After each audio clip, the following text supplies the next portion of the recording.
கர்த்தருடைய நாமம் உயர்த்தப்படுவதாக. கிறிஸ்துவுக்குள் அன்பானவர்களே, இந்த நாளிலும் ஆரோக்கிய வார்த்தை ஒன்றை நாம் கேட்போம். சங்கீதம் 37:34 இப்படி சொல்லுகிறது, நீ கர்த்தருக்கு காத்திருந்து அவருடைய வழியை கைக்கொள், அப்பொழுது நீ பூமியை சுதந்திரித்துக் கொள்வதற்கு அவர் உன்னை உயர்த்துவார். இன்னைக்கு ஆண்டவர் நமக்கு சொல்லக்கிற வார்த்தை, அவர் உன்னை உயர்த்துவார். இந்த உலக வாழ்க்கையில எங்க அப்பா என்னைய உயர்த்த மாட்டாங்களா, எங்க அண்ணன் என்னைய உயர்த்த மாட்டானா, எங்க மாமா என்னைய உயர்த்த மாட்டாங்களா, எங்க சொந்தக்காரங்க உயர்த்த மாட்டாங்களா, நான் போகிற சபை மக்கள் என்னைய உயர்த்த மாட்டாங்களா அப்படிங்கிறது என்ன அல்ல. கர்த்தர் உன்னை உயர்த்துவார். நம்முடைய வாழ்க்கையில அவராலே நமக்கு ஒரு உயர்வு இருக்கிறது. இந்த உயர்வை நாம பெற்றுக்கொள்ளணும் அப்படின்னா அதுக்கு என்ன செய்கிறது அப்படிங்கிறது இந்த வசனம் நமக்கு சொல்லுகிறது. பாருங்கள், ஆண்டவருடைய வழியை கைக்கொள் அப்படின்னு போட்டிருக்கு.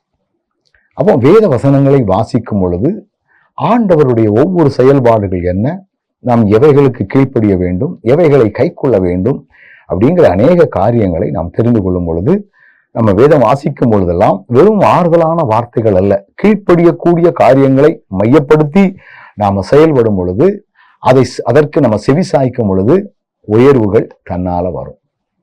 உயர்வுகள் தன்னால வரும். எனக்கு அவரை தெரியும், எனக்கு இவரை தெரியும் அப்படிங்கிறத விட என் வாழ்வை என் ஆண்டவரால் உயர்த்தப்பட வேண்டும் அப்படிங்கிற எண்ணத்தோடு அவருடைய வழிகளை தெரிந்து கொண்டு அதை கை கொள்ள முற்படும் பொழுது ஆண்டவரே நம்மை உயர்த்துவார். கொஞ்சம் நீங்க பிராக்டிஸ் பண்ணி பார்க்கணும். பிறகு சொல்லுவீங்க, எப்படிதான் எனக்கு இந்த உயர்வு வந்துச்சோ தெரியல, எப்படிதான் எனக்கு இந்த மேன்மை கிட்டுச்சோ தெரியல, ஆண்டவரால் நான் உயர்த்தப்பட்டேன் என்று சொல்லக்கூடிய அளவிலே மகிமையாய் நடத்தக்கூடிய ஆண்டவர் நம்மோடு கூட இருக்கிறார். எனக்கு அன்பானவர்களே, கர்த்தர் உங்களை உயர்த்துவார். எப்போ உயர்த்துவார்? நான் சொல்றதுனால உயர்வு வந்துடாது.